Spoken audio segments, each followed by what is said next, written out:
From Daily Trust News Center, this is the News Hour. On News Hour tonight, 7-year-old injured as explosive rocks Yobe. Serap urges President Buhari to arrest sponsors of attacks on INEC officers or face legal action. Katsina irrigation farmers lament high cost of inputs as food production cost soars. And bomb explodes in Turkey's Istanbul Avenue, leaving 6 dead. Hello and welcome. I'm Zainab Bala. A 7-year-old Almajiri school pupil has been injured after a suspected explosive device detonated at Nainawa Forest area of Damaturu, Yobe State capital. The incident is said to have occurred on Sunday morning when a heavy sound was heard in the area, causing the residents to scamper for safety. However, there was no reported loss of life. Although the cause of the incident is still unclear, the police public relations officer in Yobe State, Dungus Abdul Karim, said that the anti-bomb squad has been dispatched to the scene of the incident. Some eyewitnesses further claimed a chisel and knife were found on a mat where the incident happened. Meanwhile, the victim has since been rushed to a specialist hospital in Damaturu for medication. Yobe is one of the states in the northeast affected by the over a decade-long Boko Haram insurgency. Other states are neighboring Borno and Adamawa states. It has not been ascertained if Sunday's explosion is linked to the Boko Haram insurgents. The incident is coming about 7 months after a similar explosion occurred at a relaxation center in the Abasha ward, Gashua local government area of Yobe State.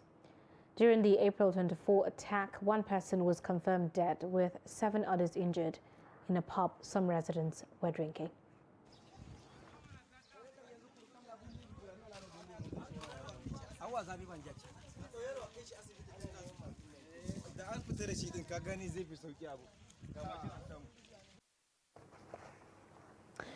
Moving on, the Yobe State Police Commissioner Garba Haruna speaks on the blast. Well, what happened early hours of this morning at about 09:30 hours is an explosion and, which was heard within the neighborhood. And I deployed the EOD personnel who came and combed the entire area. No fragment of an IED is found.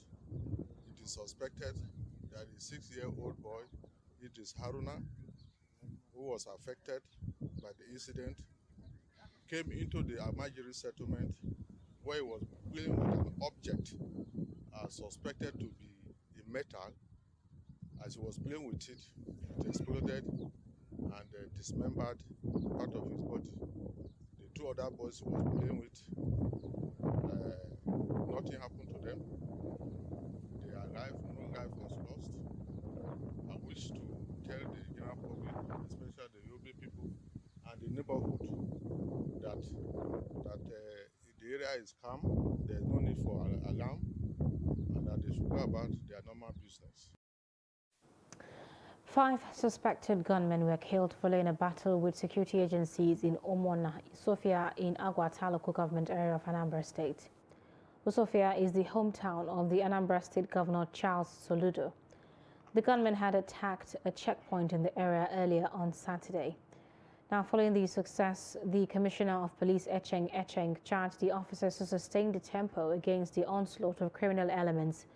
He also ordered patrols to be intensified, just as he called for improved operational positioning to respond to distress calls in the state. The Ogun State Police Command says its officers have arrested 3 suspected car snatchers in Oke Itoku area of Abeokuta, the state capital. This was contained in a statement by the command's public relations officer Abimbola Oyeyemi, who said that the suspects are 3 male adults. The suspects were said to have been arrested following a report lodged at Oke Itoku Police Divisional Headquarters by one Olusebi Akingbile, who reported that while he parked his Toyota Carina e-car with registration number AAB 576TF in his house at Ijemo on the 12th of October 2022, he said car was stolen by unknown thieves and efforts to locate the vehicle proved abortive. He said that upon the report, a message was sent to all police formations in the state to be on the lookout for the said car. On the 9th of November 2022, the stolen car was sighted in a mechanic village along Ajebo Road by the policemen attached to Kempta Division while on routine patrol. Now, the State Commissioner of Police, Larry Bankole, has directed that the suspects be thoroughly investigated and charged to court as soon as possible. Now, worried by the rising cases of abductions, ransom payment and needless killings, stakeholders in Isheyin, an agrarian community of Oyo State, have drawn a strategic action plan to restore peace and sanity to the locality. This was the focal point of discourse at a security summit held in Isheyin, where speakers at the event called on Nigerians to desist from activities that could compromise national security. Isheyin, an agrarian community located approximately 100 kilometers north of the Ibadan metropolis. The sleepy town had in the past few months topped the news due to recurring cases of abductions, collection of ransom and killings by suspected gunmen whose activities had raised serious cause for concern. Kidnapping in Isheyin, and unfortunately a life was lost, after which a sum of 10 million naira was said to have been paid. Before that incident, there were other cases of kidnapping, among which was this particular case of Alaji, the man they call Pogero, where the sum of 40 million naira was collected. He was manhandled and he later died after he was released. With your leg, when the incident of the kidnapping along Ibako Road happened, when one of the staff ran to the station, I had to mobilize 2 of my officers. We used their private cars to that place to respond to that distress call. So supposing they had no car, and I don't have, the patrol jeep was not around. So what would have happened? Though before we got to that place, what had happened had already happened. But the response is a warning signal that if they had delayed a bit, they wouldn't have found it easy. People should minimize flaunting their ways of life on the social platform. It makes a lot of people vulnerable. It's like giving information to people that are chasing after you. Security in our area, it's not a one-man's business. It's the general something. First and foremost, these kidnappers, majority of them, they are being sponsored by some people. From where do they get this their sophisticated ammunition? Somebody is providing this for them. How can we solve this? Let us search our conscience so that we will know where these people are getting whatever they are using. The Social Economic Rights and Accountability Project has asked President Muhammadu Buhari to order arrest of the sponsors of attacks on the Independent National Electoral Commission INEC officers. INEC officers in Osun and Ogun states have been attacked by gunmen and arsonists who destroy sensitive materials and documents. Buildings of the electoral body in other parts of the country have also been attacked, raising concerns by Nigerians of the possibility of containing these threats ahead of the 2023 elections. At least 41 attacks in 14 states were recorded between February 2019 and May 2021, while recent reports indicate that over 50 attacks have been launched on INEC offices in several states in the last few months. SERAP Deputy Director Kolaolu Oluwadari urged President Buhari to urgently direct the Attorney General of the Federation and Minister of Justice and law enforcement agencies to identify and arrest the perpetrators and sponsors of attacks on the offices of Independent National Electoral Commission across the country. The rights group warned the President Buhari-led administration that it would consider appropriate legal actions to compel the government to comply in the public interest. Presidential candidate of the New Nigeria People's Party, NNPP, Senator Rabiu Musa Kwankwaso says there might not be a clear winner for the 2023 presidential contest in the first ballot. Kwankwaso, who said this while featuring on Trust TV's 30 Minutes program, says the New Nigeria People's Party is the party to beat, as the dominant political parties have reached their peak and could not offer Nigerians something new. What I'm telling you now is that now nobody is sure whether anybody will be outright winner. That's the issue now. But what I'm telling you, but as a practical politician, do you believe that? Yeah, I don't mind people talking about, because we are the party of the 2023, because we are the only ones growing. Every day we receive people at all levels, including at national level. Even now we had to delay you because we had important people coming from Zamfara State and some other states in the south. So, you see, we are the party to beat. There's no question about it now. You know, people going to do fake and rigged opinion poll to suit them. Absolute rubbish. You can catch up with the full interview on Monday by 7:30 p.m. on Trust TV. Now moving on, Governor Muhammad Badaru Abubakar of Jigawa State has flagged off APC gubernatorial campaign rally in the state on Sunday. The flag-off ceremony attracted hundreds of thousands of supporters from across the 27 local government areas of the state. The ceremony, which took place in Hadejia, shows a clear indication that APC in the state has already won the 2023 poll. The APC gubernatorial candidate in the state, Umar Namadi, hailed from Kafin Hausa local government under Hadejia Emirate. During the flag-off ceremony, the Modi assured that he will continue with the good work inherited from his predecessor, Muhammad Badaru Abubakar. Now, in the history of APC leadership in the state, people were not attracted than this time in Hadejia, as different supporters gathered and showed solidarity to the party. The All Progressive Congress in Jigawa State received top members of the opposition New Nigeria People's Party and People's Democratic Party, with over 1,000 of their people from PDP in Hadejia local government area. Governor Muhammad Badaru Abubakar, who received the decampees during the flag-off of the APC gubernatorial campaign in Hadejia, welcomed them to the party and assured that the party would win the election. Now, the former PDP senator in Jigawa East, Senator Ubala Shitu, who represented the decampees, assured that the remaining PDP and NNPP people would decamp to APC soon. He assured that they will ensure that APC remain in power in 2023 poll. Governor Badaru said the gubernatorial candidate is right person to inherit the seat in Jigawa State. He said he inherited credit of over 100 billion naira when he came to power in 2015 and assured that he would not leave a penny as credit to Jigawa State to Modi. He apologized to the people of Jigawa State if he offended them during his administration and said that he would bring the right person that will wipe their tears. He said the Modi is not only for Jigawa State but for the whole Jigawa State, and reiterated that APC will win the polls.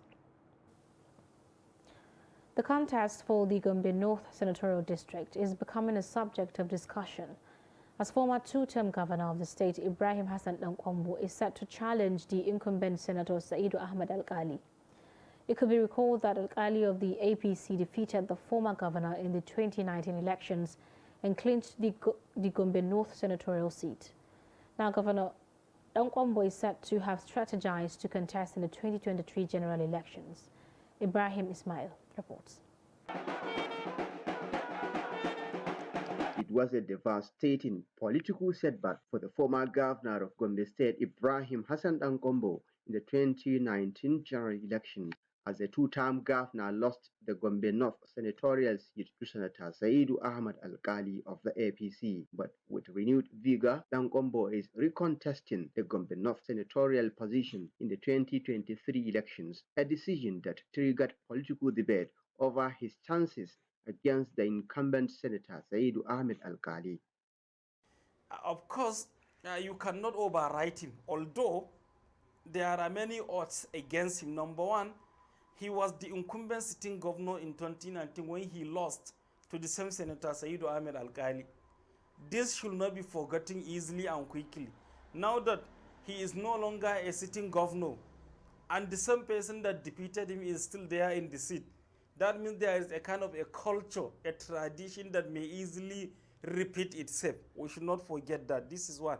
Secondly, being one of the major PDP stalwarts nationwide, one cannot override him. And also for the fact that the APC in general as a ruling party is perceived to have performed woefully, poorly.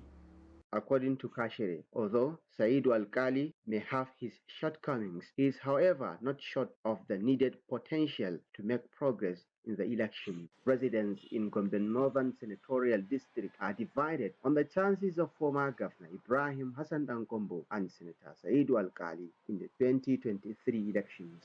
Alkali would beat Dankombo. Why? Hands down. Why? Because if you look at Dankombo, he's a former governor.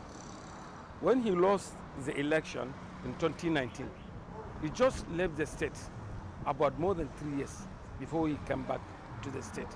I have strongly believe that Dankombo will win the election over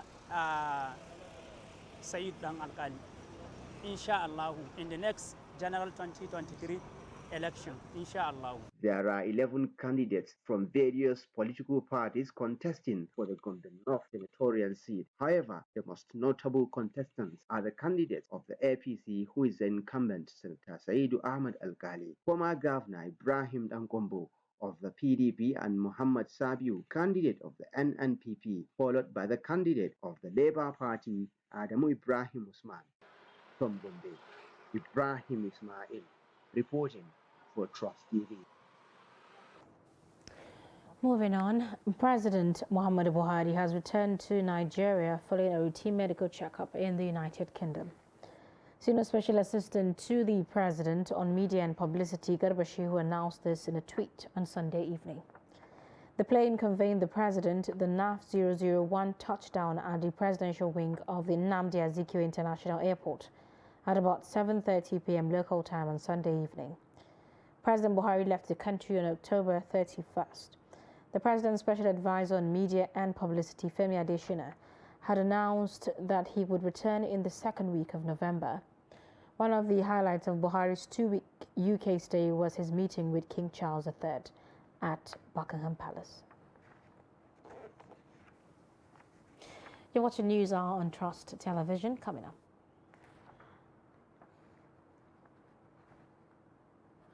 Reading culture as a factor for economic growth. Stay with us.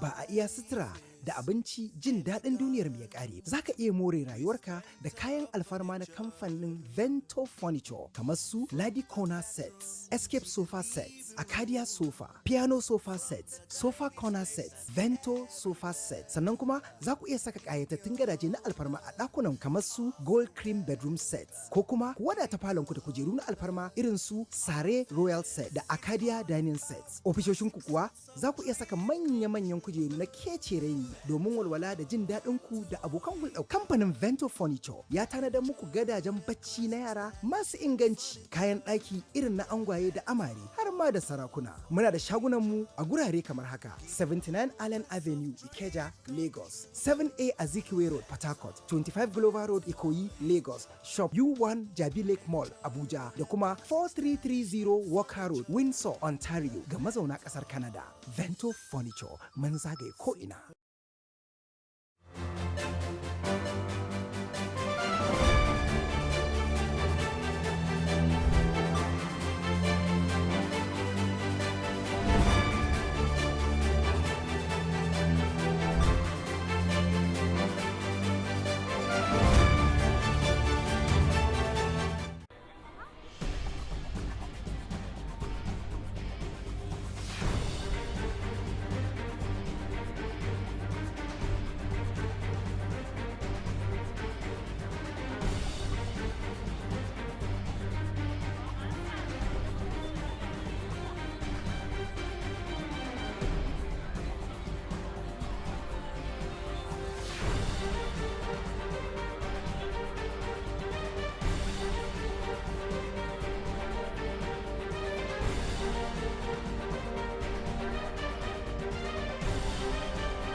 TV, documenting the Nigerian story.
Welcome back. If you are just joining us, this is News Hour on Trust Television. Our top stories.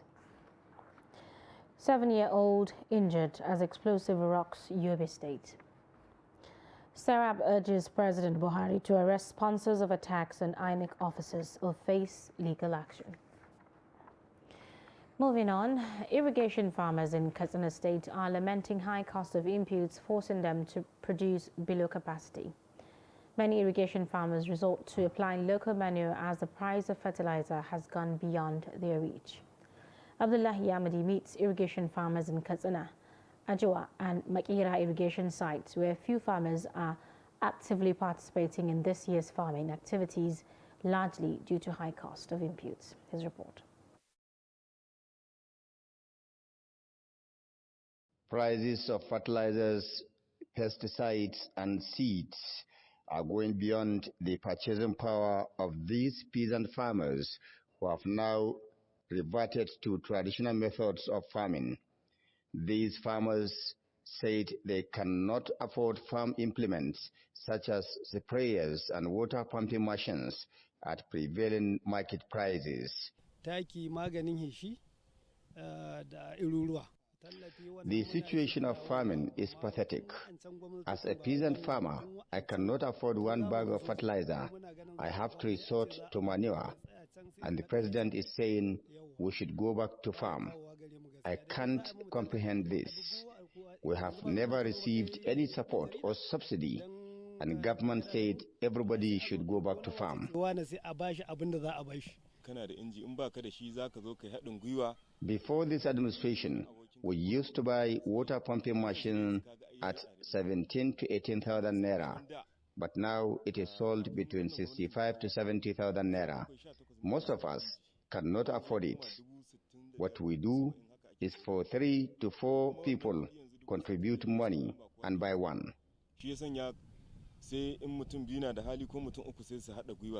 However, the state government said it is making everything possible to make irrigation farming in Katsina State the most cheapest in Nigeria. The general manager, Katsina State Farmers Supply Company, Fascot, Abdu Abu Kofarsoro, said arrangements have been concluded to commence distribution of farm inputs and implements to irrigation farmers. So now the leftover we have, we are going to include it in this year's dry season. So now the water pumps we are having now and the sprayers, we are going to augment them with that chemicals left over to distribute to the irrigation farmers for this year, inshallah. If these assurances are realizable, farmers' confidence will be restored that the huge loss they suffered from flooding during the last rainy season will be compensated at least during this dry season farming. Abdullahi Ismayamadi, Trust Television News, Kaduna. Now, Dr. Shuyombo Ayola, senior lecturer at College of Agricultural Science, Landmark University, Kwara State, was interviewed earlier on the challenges farmers are facing and the looming food shortage. Listen. My thought on this particular issue, I'll quickly share in some few major points. Number one, the government will need to be proactive in terms of trying to see how they can stimulate the people at the forefront, which are the farmers, to be able to get some of these issues solved. For me, I think, number one, we should think of how to solve the issue of security so that the farmers can be safe going to the farm. That is to say that they don't have any fear of actually going to the farm. And if that is done, then we can also look at the issue of anchor grower scheme, whereby grants and seed grants can be given to farmers such that they're able to get inputs as and when due. And also we may have to look at the outgrower scheme. Now, talking about the house grower scheme, the entire tier of government, from the local government to the state government to the federal level, will have to be involved such that whatever monies that are given with this regard is actually used for what it was intended for. And lastly, we must try as much as possible to ensure these farmers, because we understand that by the time this agricultural produce becomes so much, value may not be added to them, and the farmers may eventually run at loss, which will eventually discourage them to go into production in subsequent years. So there is need for us to ensure the farmers such that whatever they produce, they are sure that they will get value for their products, and then they are not running at loss as it may be. Well, there you go. Moving on, Zamfara State Primary Healthcare Board and United Nations Children Fund, UNICEF, has expressed concern over their inability to reach some communities in 5 local government areas of the state with the campaign against measles and meningitis due to the insecurity. The state's health education officer, Kabiru Denja Kura, made this known during a feedback meeting with journalists in Gusau. Trust TV reporter reports that the second phase of the campaign is expected to kick off in the remaining 9 local government areas on the 16th of November 2022. The first phase of campaign against measles and meningitis, which was embarked upon by the Zamfara State Primary Health Care Board in collaboration with the United Nations Children Fund, UNICEF, has been completed in 5 local government areas, which are in the front line of boundary activities. These 5 local government areas include Anka, Gusau, Gumi, Shinkafi, and Zurmi, where most communities are inaccessible, therefore are at risk of imminent outbreak of diseases due to the insecurity surrounding the communities, denying access to health workers. Speaking on the outbreak of cholera in Gusau local government, where 4 persons were said to have lost their lives, the state's health education officer, Kabiru Denja Kura, could not confirm the deaths, as he was yet to receive any report from the Primary Health Board. All the stakeholders, security personnel, traditional leaders, religious leaders, and even the security personnel, so that they give us the update, the current update on security issues in every area, so that we know the non-go area, we know where we can assist without any obstacles. Actually, with regard to those who are victims or they are fatal as a result of cholera, I don't have that we don't have that data, but we are waiting for the data from the LGAs to come, because we know that cholera is on ground and is as a result of so many factors, poor environmental sanitation, human habits and whatever, lifestyles. So we can't deny the presence of cholera in the state, because we have been having so many episodes of cholera. But at the state level, the Ministry of Health, in collaboration with other stakeholders, we are doing all that we can to ensure that we sensitize people to understand why this cholera is happening in our society. What can we do as an individual and group to ensure that we have averted the episode of of outbreak of cholera. The health education officer assured the public that the bird is collaborating with the relevant stakeholders and have put preventive measures in place to curtail the spread of diseases in the state despite insecurity. In what has been heralded as a huge step forward in the fight against organized crude oil theft, the Nigerian Navy has recovered a vessel suspected of being engaged in illegal crude export. Measuring 336 meters in length and 60 meters in width, the very large crude carrier called MT Heroic Idun is the size of 3 standard football fields. It was accosted on the 8th of August within the Akbo offshore oil field where it was attempted to illegally lift crude oil. Now, despite several attempts to arrest, it somehow escaped into the open ocean where she was intercepted and seized by the authorities of Equatorial Guinea. After months of intense bilateral diplomatic negotiations between both African countries, the vessel has now been handed over to the Nigerian government. Nigeria Railway Corporation has denied the rumor in some media outlets and social media platforms which said the Abuja-Kaduna rail service will resume on November 24th. The managing director of NRC, Fidet Okiria, told the news agency of Nigeria that the news is false and should be disregarded. According to him, no definite date has been fixed for the resumption, but the federal government is making every necessary effort to ensure it resumes before end of November. The Abuja-Kaduna rail corridor was halted due to a terrorist attack on March 28, which led to the loss of lives and kidnap of some passengers. The Minister of Transportation, Muazu Sambo, announced after the release of all the kidnapped passengers that services along the corridor will resume in November.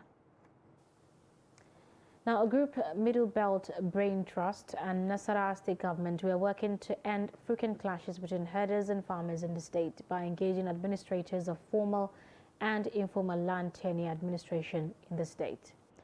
The MBBT coordinator, Bimka Thomas, said this during a stakeholders meeting in the land tenure system in Lafia, the state capital. He said that the rationale behind the meeting was to identify and map land administration landscape in Nasarawa State with available potential opportunities. Thomas explained that this would reduce the grievances and disputes over land ownership, particularly those held under informal tenure, by promoting the development of a land administration system that can act as a conflict prevention tool. Great. My name is Bimba Thomas Jr. I'm the coordinator of the Middle Belt Brain Trust for the Institute of Integrated Transitions. Part of what we're doing in Nasarawa State right now, our work involves helping to resolve long-term and institutional challenges that have an impact on the long-term peace and stability of a state. So we especially work in countries that are in transition to help build inclusive transitions. What we mean by that is we try to carry as much of the different stakeholder groups that are available in those conflict communities so that they plan not just for the short term but for the long term. So in Nasarawa State or in Nigeria right now, we're working with different states and communities trying to build social cohesion by working together to create locally driven, locally led social covenants. What do we mean by that? We provide the technical expertise and the networks, while the communities and the people and the government, who is also a key stakeholder, together would sit out and carve out solutions that work for the peace of their people. Islamic scholars have called on Muslim communities to recognize the role of Muslims in nation building. They also called for proper interpretation of Islamic rulings on the right of women in leadership. The calls were part of discussions at a one-day seminar on women in judicial and executive leadership from the perspective of Islamic jurisprudence, organized by Islamic Education Trust in collaboration with Dawah Institute and Muslim Lawyers Association of Nigeria, held in Minna, Niger State. The report. The speakers emphasized on the need to create awareness on Islamic rulings on the right of women to aspire for leadership positions and their right to participate in nation building. The guest of honor and wife of Niger State Governor Dr. Amina Abubakar Sani Bello said despite the fact that only Quran and Constitution grant women the right to take up leadership roles, women, especially those in Muslim communities, have been relegated to background. She said Muslim communities must begin to recognize women as key players in national development. A program like this is important to revive the debate so that people are aware what does Quran and Sunnah actually say about the role of women in this position, so that we do not deprive those who deserve it and are capable of doing those roles from having them in Nigeria. So I think it's a very important. Dr. Amina said the way media present women also contribute to the negative perception the society has about women. Various speakers said there was a need to broaden the debate on position of women in societal development. The objective is to make more well known the fact that there is a diversity of opinion among Muslim scholars on the subject of women in executive and women in judicial levels of leadership. So while some have traditionally held the position that it is not permissible, what we are learning from our scholars is because there is no explicit prohibition in the Quran or in the Sunnah, every argument raised to say it is prohibited is a product of ijtihad, of juristic reasoning. It's one-sided interpretation. There have been scholars from the beginning of Islam that have held alternative views. And what we want is let people know there's a difference of opinion on this issue, the way there's a difference of opinion on so many other issues of Islamic jurisprudence. They said there was a need to create awareness for women to aspire for more leadership positions, especially in 2023 elections. From Mina, Abubakar Akute, Trust TV News. Lack of reading culture is one of the factors hindering economic growth and development in the country. Stakeholders at Reading Promotion Campaign in Kaduna believe that improving reading culture can help overcome some of Nigeria's challenges and accelerate development for the nation. The experts in education said this at an annual readership promotion campaign of the National Library in Kaduna. The report. The Reading Promotion Campaign is an annual event organized by the National Library in Kaduna. The campaign is designed to awaken reading consciousness among Nigerians by way of promoting availability and use of good reading materials by all and sundry. The campaign also seeks solutions to the poor reading culture in Nigeria. In an effort to find solutions to poor reading culture for national development, stakeholders cited poor learning facilities and absence of library in schools as factors responsible. There is a serious neglect on the government and the parents on the reading culture in the whole country. So if you go to school, like primary and secondary school, there is no library. The libraries are not there.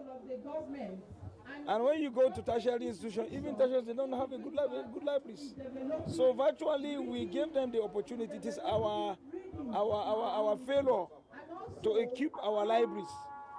I would say perhaps that caused all this major movement, major preference to social media. Participants say some of the challenges confronting the nation, like banditry, terrorism, among others, can be addressed through reawakening the culture of reading. Reading culture, if you agree with me, is the only means by which we will eradicate illiteracy, we will eradicate timidity, we will eradicate non-socialization, and we will rather inculcate the drive. The messages, the paper presentations, and the responses and the activities exhibited by the learners is actually a very good step in the right direction. We are now having school children, as you can see them seated, having keynote speaker, having academic paper presentation, all just was encouraging our children and the youth seated, even the parents. We are trying to encourage everybody. It is important that we should imbibe the culture of reading. A hunter has set a trap. He was trapped in the hunter's net. Objecting, I will love, to the dry of an ocean. But do we have time? Experts believe that enhanced reading culture is a prerequisite for acquisition of knowledge and skills needed by the people in a rapidly exchanging world, serving as the catalyst for participation in social, cultural, political, and economic activities of the nation. Bello Musa, Trust TV News, Kaduna. You're still watching News Hour on Trust Television. Do stay with us.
That's great. It's good to see you.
Welcome back. Thank you so much for staying with us. As the Christmas celebrations draw nearer, prices of foodstuff and other commodities have continued to soar in Kaduna market, with buyers lamenting the hike in price. While sellers of goat, chicken, turkey, as well as textile and garment grown due to low turnout of buyers, foodstuff sellers are recording high sales despite persistent increase in prices of the commodities. Bello Musa has more.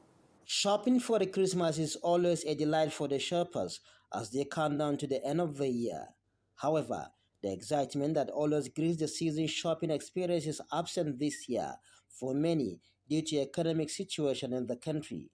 Aminu Kubarachi, a shop owner who sells textile materials at Shegumi Market in Kaduna, says despite the approaching Christmas, patronage has remained low. The patronage of customers is low, unlike the previous years, when we used to start recording high sales in the month of October. Although the increase in the price of some commodities have been blamed for low patronage, other items such as goat that have remained relatively stable at cow market, unlike chicken and turkey, has nevertheless failed to attract patronage. The patronage of buyers is very poor. The price of goat starts from 15,000 naira upward. Zuwa sama. Gaskiya kamar dai abu na gaskiya kaza ta rike bata tsadan. Chicken and turkey are very costly this year due to high cost of feed. The price of chicken starts from 2,500 to 6,000 and the turkey is within 6,000 to 7,000 and 8,000 naira respectively.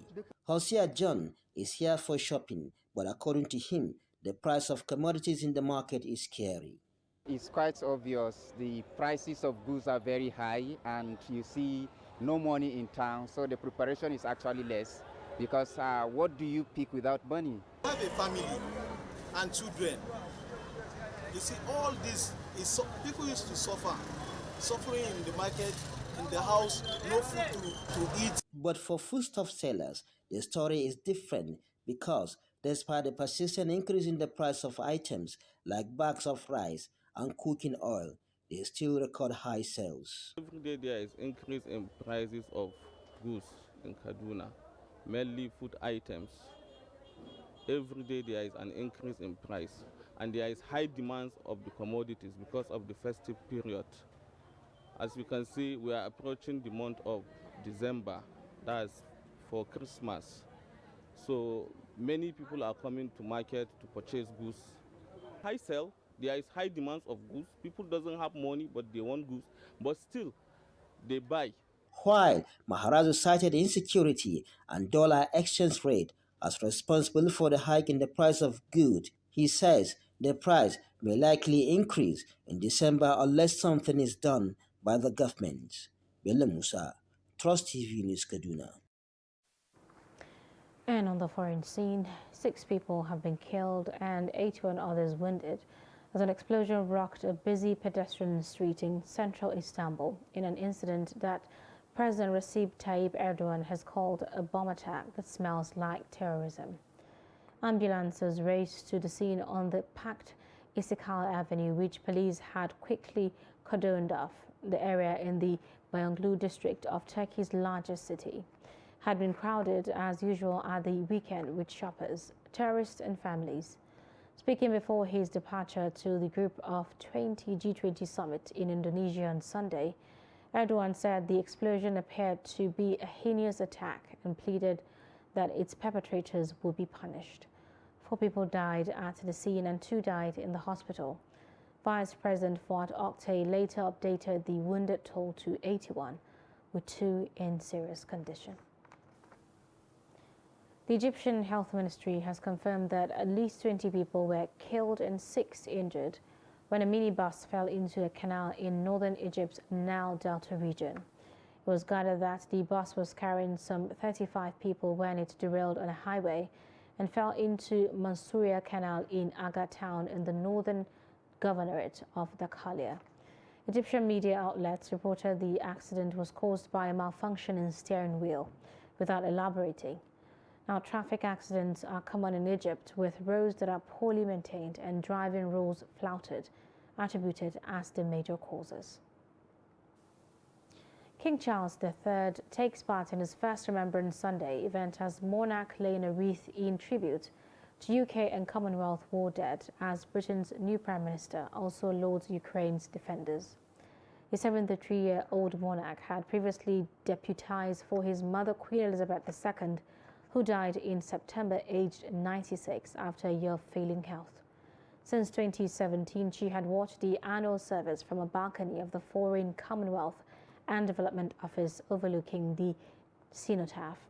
Last year, a back complaint forced her to miss the ceremony in central London just weeks after an unscheduled overnight stay in hospital.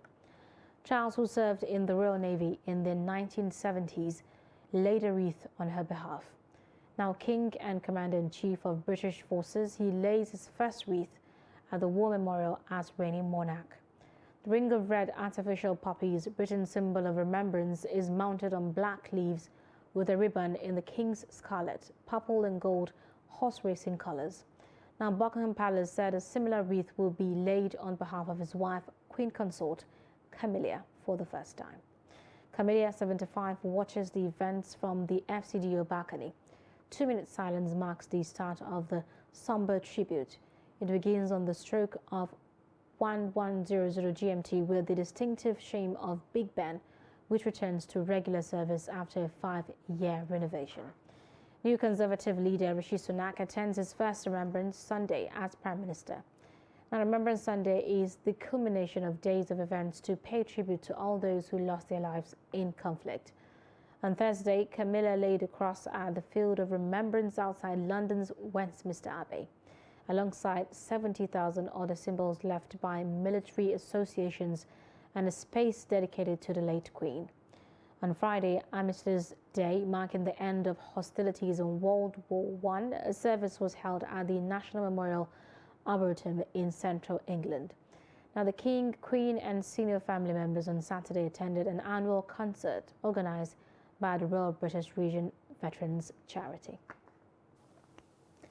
And in sports, Bielsa Queens salvaged something from a similarly disappointing CAF Women's Champions League by finishing with a 1-0 win over Simba Queens in the third-place match. And the match played at the Stadium Molly Hassan in Rabat. A second-half strike from Juliet Sunday was all the Yenagoa-based side required to beat their East African opponents. Bielsa Queens had a brighter start to the match as Glory Edit's long-range effort and Etim Edidiong's header inside the opening 10 minutes missed their target. Meanwhile, goalkeeper Dao Gabriel won her second Woman of the Match accolade in the tournament. This followed her brilliant goalkeeping to ensure Bielsa Queens celebrate winning the bronze medals in their maiden appearance. The World Rugby Council has suspended the ban placed on the Nigeria Rugby Football Federation last year due to what it termed as interference by the federal government. According to the NRFF General Manager Aziz Ladipo, he said that the federation would start mapping out plans to ensure that the country returns strongly to the international scene as it waits for an official letter from the World Rugby body to that effect. All our national teams will now have the opportunity to join their counterparts in the rugby activities, according to reports. The World Rugby body restated the country as a full member, following a unanimous vote by the World Rugby Council. Before we go, take a look at this feature.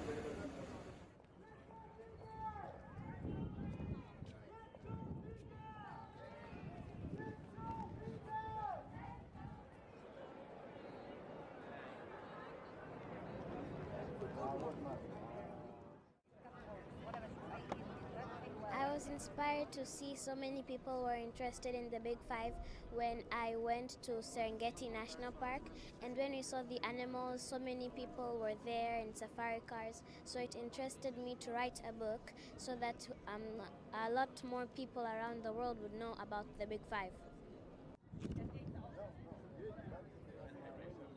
I'm telling people and leaders here that are here in COP27 to start keeping our environment safe and stop being greedy to us, because we are the future generations, so we should be safe and protected with the good environment and good climate.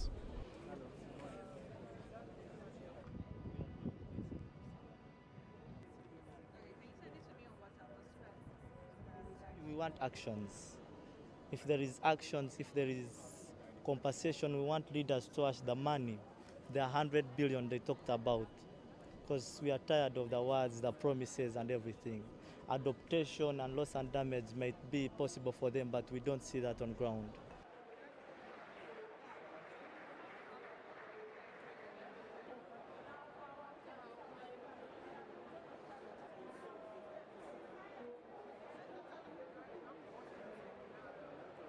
The reason I came here is to advocate for clean air and air pollution, because I've been into the projects even before coming to COP. And what I hope to achieve is that we want the government, we want delegates to understand that we need clean air in our environment, and air pollution is killing the youth and the old.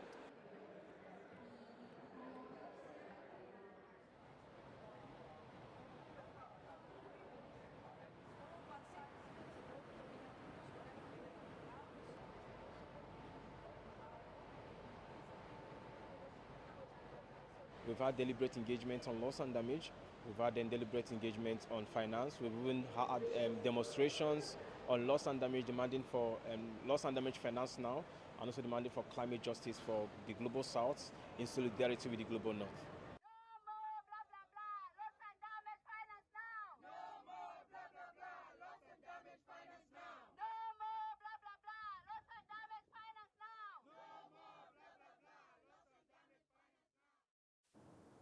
Well, that's it on News Hour. If you've missed, do not forget to follow us across all our social media platforms. From myself and the production team, do have a good night.